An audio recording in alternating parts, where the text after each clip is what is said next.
ദിവസവും പ്രതിസന്ധികൾ കൂടി കൂടി വരികയാണ്. ഓരോ പരീക്ഷണങ്ങൾ കൂടി വരികയാണ്. ളുറുകൾ, ദുരിതങ്ങൾ കടന്നു വരികയാണ്. ളുറുകൾക്ക് നേരെ നമ്മളിങ്ങനെ പകച്ചു നിൽക്കുകയാണ്. ളുറ് അനുഭവിക്കാൻ മാത്രമേ നമുക്കറിയുള്ളൂ. എത്ര ളുറും അനുഭവിക്കാം. പക്ഷെ ളുറിനെ പറ്റി പഠിച്ചില്ല നമ്മൾ. ഞാൻ ഓതി വച്ച ആയത്തതാണ്. എന്താണ് ളുറ്? ദുരിതമാണ്. അത് അസുഖങ്ങളാകാം, സാമ്പത്തിക പ്രതിസന്ധികളാകാം, പലതുമാകാം. എത്ര വലിയ ളുറുകൾ വന്നാലും ആ ളുറുകൾ ഇങ്ങനെ അനുഭവിക്കുക എന്നല്ലാതെ അതിനെക്കുറിച്ച് അറിവില്ല. എന്തുകൊണ്ടാണ്? അറിവില്ലാതിരിക്കുന്നത് കൊണ്ടുള്ള അപകടം എന്താണ്? ആ ളുറായിട്ടുണ്ട് അവസാനിക്കും. ഒരു മുസ്ലിമായ മനുഷ്യന് അസുഖം വന്നു, ചികിത്സിച്ചു. ചെറിയ ചെറിയ അസുഖമല്ല പറഞ്ഞത്, വലിയ അസുഖം വന്നു, ചികിത്സിച്ചു. തൻ്റെ പറമ്പിൻ്റെ ഓരോ ഭാഗം വിൽക്കാൻ തുടങ്ങി, സ്ഥാപനങ്ങൾ പൂട്ടാൻ തുടങ്ങി, സമ്പത്ത് കുറയാൻ തുടങ്ങി. അവസാനം ആശുപത്രികളിലൊക്കെ കാണിച്ചു, ചികിത്സിച്ചു. കുറേ തിരുവനന്തപുരം REC പോയി, പിന്നെ കുറേ കോഴിക്കോട് MVR കാണിച്ചു. അവസാനത്തെ സ്റ്റേജിൽ ഇപ്പോൾ കരുണയിൽ കിടക്കുകയാണ്. അവസാനത്തെ സ്റ്റേജിൽ, ലാസ്റ്റ് സ്റ്റേജ്. സഹോദരങ്ങളെ, ആരോഗ്യം മാത്രമല്ല ലാസ്റ്റ് സ്റ്റേജ്. ലാസ്റ്റ് സ്റ്റേജിൽ കിടക്കുന്ന മനുഷ്യൻ്റെ ആരോഗ്യം മാത്രമല്ല ലാസ്റ്റ് സ്റ്റേജ്. സമ്പത്ത് ലാസ്റ്റ് സ്റ്റേജിലാ. സമ്പത്ത് ലാസ്റ്റ് സ്റ്റേജിലാ. തീർന്നു. ഈ രോഗം വന്നു, എല്ലാം തീർന്നു. അതും ലാസ്റ്റ് സ്റ്റേജിലാ. എല്ലാം ലാസ്റ്റ് സ്റ്റേജിലാണ്. വേദന മാത്രമല്ല, വേദനകൾ മാത്രമല്ല, ആർത്തനാദങ്ങളും അട്ടഹാസങ്ങളും മാത്രമല്ല, എല്ലാം ലാസ്റ്റ് സ്റ്റേജിലാ. സമ്പത്തും എല്ലാം കൊഴിഞ്ഞു, ഒക്കെ തീർന്നു, അവസാന സ്റ്റേജിലാ. ആ ളുറായിട്ടുണ്ട് അവസാനിക്കും. ആർക്കെന്നറിയോ നിങ്ങൾ? ആർക്കാണ് ആ ളുറായിട്ട് അവസാനിക്കുക?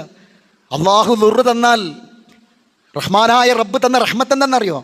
അയ്യൂബ് നബിയുടെ പ്രാർത്ഥന എവിടെ പ്രസക്താക്കണത്? അന്നീ മസ്സനിയ ളുറു വ അയ്യൂബ ഇദ് നാദാ റബ്ബഹു അന്നീ മസ്സനിയ ളുറു. എനിക്ക് ളുറ് ബാധിച്ചു പടച്ചോനെ. വ അൻത അർഹമുർ റഹീമീൻ. എന്താ അങ്ങനെ പറയാൻ കാരണം? റബ്ബേ, നീ പരമകാരുണികളിൽ അങ്ങേ അറ്റത്തെ കാരുണ്യവാനാണ്, റഹ്മാൻ, അർഹമുർ റഹീമാണ് പടച്ചോനെ. കാരണം ആ ളുറിനെ കുറിച്ചുള്ള ഇൽമുണ്ടേനി. ളുറ് അനുഭവിക്കാൻ മാത്രമല്ല,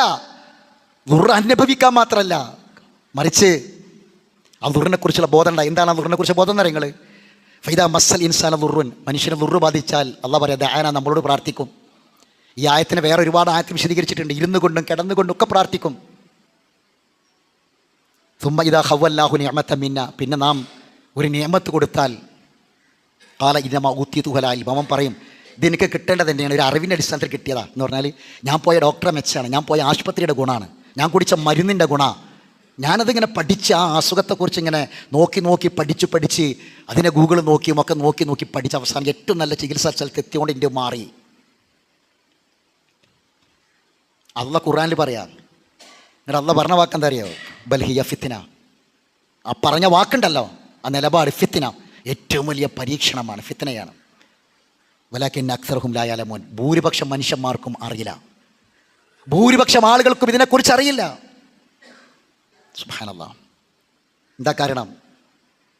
ഒരു ദുരിതം വന്നാൽ അള്ളാഹ് ചോദിക്കുന്നു. ഈ ഇതേ സൂറത്ത് സുമറിലെ തൊട്ടു മുകളിലായത്തിൽ അള്ളാഹ് പറയുന്നുണ്ട്, അഫറഅയ്തും മാ തദഊന മിൻ ദൂനില്ലാഹ്, അള്ളാഹുവിനെ പുറമെ നിങ്ങൾ വിളിച്ചു പ്രാർത്ഥിക്കുന്ന വസ്തുക്കളെ കുറിച്ച് ചിന്തിച്ചിട്ടുണ്ടോ? അള്ളാഹ്ന്ന് വിളിക്കുന്നതിന് പകരം ഒരു ദുരിതം വന്നപ്പം, വേദന വന്നപ്പം, പ്രയാസം വന്നപ്പം, കഷ്ടപ്പെട്ടപ്പം അള്ളാഹ്ന്ന് വിളിക്കുന്നതിന് പകരം അഫറഅയ്തും മാ തദഊന മിൻ ദൂനില്ലാഹ് ഇൻ അറാദനയല്ലാഹു ബിളുർരിൻ ഹൽ ഹുന്ന കാശിഫാത്തു ളുരി. ചോദിക്കണം നബിയെ, ഒരു ളുറ് വന്നാൽ ആ ളുറ് നീക്കാൻ റഹ്മാനായ റബ്ബിനല്ലാതെ കഴിയോ? റഹ്മാനായ റബ്ബിനല്ലാതെ ആ ദുരിതം നീക്കാൻ കഴിയോ? ഹൽ ഹുന്ന കാശിഫാത്തു ളുരി ഔ അറാദനി ബിറഹ്മത്തിൻ ഹൽ ഹുന്ന മുംസികാത്തു റഹ്മതി.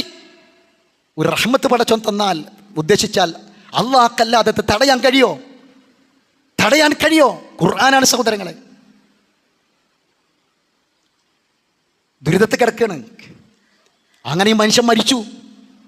ഈ രോഗിയായ മനുഷ്യൻ മരിച്ചപ്പോൾ ആ പച്ച ശരീരത്തിൽ, ആ തണുത്ത ശരീരത്തിലുള്ളത് എന്താ അറിയുക?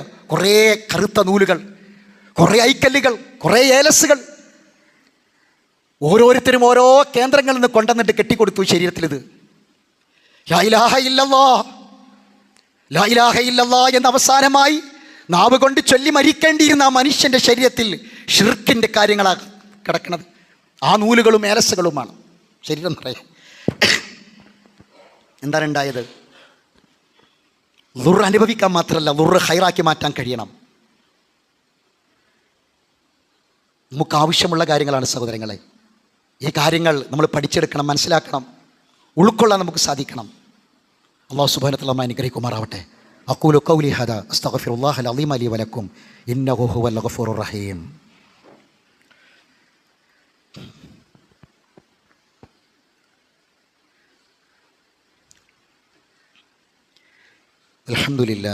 അൽഹംദുലില്ലാഹി റബ്ബിൽ ആലമീൻ വസ്സലാത്തു വസ്സലാമു അലാ അഷ്റഫിൽ അംബിയാഇ വൽ മുർസലീൻ നബിയിനാ മുഹമ്മദിൻ വഅലാ ആലിഹി വഅസ്ഹാബിഹി അജ്മഈൻ അമ്മാ ബഅദ്. അയ്യുഹന്നാസ് ഇത്തഖുല്ലാഹ ഇബാദല്ലാഹ്. അള്ളാഹുവിൻ്റെ വിധിവിലക്കുകളെ സൂക്ഷിക്കണമെന്ന് ഒരിക്കൽ കൂടി ഓർമ്മപ്പെടുത്തുകയാണ്. മതപരമായൊരു കാര്യത്തിൽ നമുക്ക് ആവശ്യമുള്ള ഒരു കാര്യം നമ്മൾ പഠിച്ച് മനസ്സിലാക്കി കഴിഞ്ഞാൽ ഉണ്ടാകുന്ന വല്ലാത്തൊരു അനുഭവമുണ്ട്. അതൊരു വല്ലാത്ത ശക്തിയാണ്. ഇപ്പോൾ ഒരു ദുരിതമില്ല, നല്ല ആരോഗ്യമുള്ള ശരീരമാണ്. ഏത് സമയത്തും ഒരു ദുരിതത്തിലേക്ക് നമ്മൾ തള്ളി നീക്കപ്പെടാം, മാറാം നമ്മളെ ജീവിതം. ഏത് സമയത്തും മാറാം. ഏത് ദുരിതത്തെയും പ്രതീക്ഷിച്ചിരിക്കുക. വേണ്ടതെന്താ? പോളിസികൾ എടുക്കല്ല വേണ്ടത്. ഈമാൻ കൊണ്ടൊരുങ്ങണം. എവിടുന്നാ ഈമാൻ കിട്ടുക? ഈമാൻ ഇൽമിൽ നിന്നാണ് കിട്ടുക.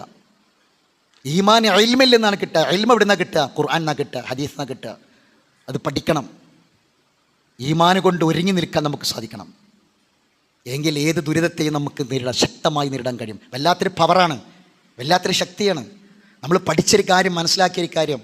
ഇപ്പം ഞാനൊരു ഉംറ കഴിഞ്ഞ് ഇന്നലെ രാത്രി തിരിച്ചെത്തിയതാണ്. എൻ്റെ കൂടെ ഖുർആൻ ക്ലാസ്സുകളിൽ വന്ന് പഠിക്കുന്ന സാധാരണക്കാരായ കുറച്ച് ആൾക്കാരുണ്ടായിരുന്നു. വളരെ സാധാരണക്കാരായ ആളുകൾ. ഹറം ആദ്യമായിട്ട് കാണുകയാണ്. കഅബാലയം കണ്ണുകൊണ്ട് കണ്ടപ്പോൾ കണ്ണ് നിറഞ്ഞ് പൊട്ടിക്കരഞ്ഞു. ഹറം കണ്ടപ്പോൾ ഏതൊരു ഫോട്ടോയും വീഡിയോയും കാണുന്ന കാഴ്ചയല്ല കണ്ണുകൊണ്ട് ഹറം നേരിട്ട് കാണൽ, കഅബ നേരിട്ട് കാണൽ. ആ കഅബ സ്വന്തം കണ്ണുകൊണ്ട് നേരിട്ട് കണ്ട് പൊട്ടിക്കരഞ്ഞിട്ട് ആ പള്ളിയിലെ ഓരോ ജമാഅത്ത് നമസ്കാരങ്ങളും 1,00,000 ഇരട്ടി പ്രതിഫലം കിട്ടുന്ന ജമാഅത്ത് നമസ്കാരങ്ങളിൽ ഭക്തിയോടുകൂടി അവർ നിസ്കരിക്കാൻ വേണ്ടി നിന്നു ഇമാമിൻ്റെ കീഴിൽ. ആ ഇമാമന്മാർ ഓതുന്ന സൂറത്തുകളിൽ ചിലത് അവർ ക്ലാസ്സുകളിൽ പഠിച്ച സൂറത്തുകളിൽപ്പെട്ട ആയത്തുകളാണ്. കണ്ണ് നിറഞ്ഞുകൊണ്ടാണ് ആയത്ത് അവിടെ വെച്ച് അവർ കേട്ടത്. കാരണം ആ ആയത്തിൻ്റെ അർത്ഥം അവർക്കറിയാം. നമസ്കാരം കഴിഞ്ഞപ്പം അവരിൽ ചില ആൾക്കാർ വല്ലാതെ സ്നേഹത്തോടെ സന്തോഷത്തോടെ കെട്ടിപ്പിടിച്ചിട്ട് കണ്ണ് നിറച്ചിട്ട് പറഞ്ഞു, ഇങ്ങനൊരു നിസ്കാരം ജീവിതത്തിൽ ആദ്യമായിട്ടാണ്. ഇങ്ങനത്തെ ഒരു നിസ്കാരം കണ്ണ് നിറഞ്ഞ് ഭക്തിയോടെ അത് ക്ലാസ്സിൽ വന്ന ആ ആയത്ത് പഠിച്ചത് കൊണ്ട്, അതിൻ്റെ അർത്ഥം ഇവിടെ ഉള്ളത് കൊണ്ടാണ്, ഹൃദയത്തിലുള്ളത് കൊണ്ടാണ് ആയത്ത് കേട്ടപ്പോൾ കണ്ണ് നിറഞ്ഞത്. അങ്ങനെ കഅബാലയത്തിൻ്റെ മുന്നിൽ വെച്ച് കണ്ണീരോട് കൂടിയിട്ട് ഒരു സുജൂദ് ചെയ്യാൻ കഴിഞ്ഞത് ആ ക്ലാസ്സിൽ വന്നത് കൊണ്ടാണ്. വല്ലാത്തൊരനുഭവമാണ് സഹോദരങ്ങളെ. ജീവിതത്തിൽ നമ്മുടെയൊക്കെ സ്വന്തം ജീവിതത്തിൽ ഈ ദീന് പഠിക്കുന്നതിലൂടെ ഒരു അനുഭവം നമുക്കുണ്ടാകുമ്പോൾ, ആ ഈമാനിൻ്റെ വർധനവ് സ്വയം അനുഭവിക്കാൻ കഴിയുമ്പോൾ, സ്വന്തം അത് ഉൾക്കൊള്ളാൻ വേണ്ടി കഴിയുമ്പോൾ, ജീവിതത്തിൽ തിരിച്ചറിയാൻ കഴിയുമ്പോൾ, വല്ലാത്ത നമ്മൾ പ്രതീക്ഷിക്കുന്നൊരവസ്ഥയിലേക്ക്, ഒരു ആത്മീയമായ മതപരമായ അവസ്ഥയിലേക്ക് നമുക്ക് എത്താൻ പറ്റും.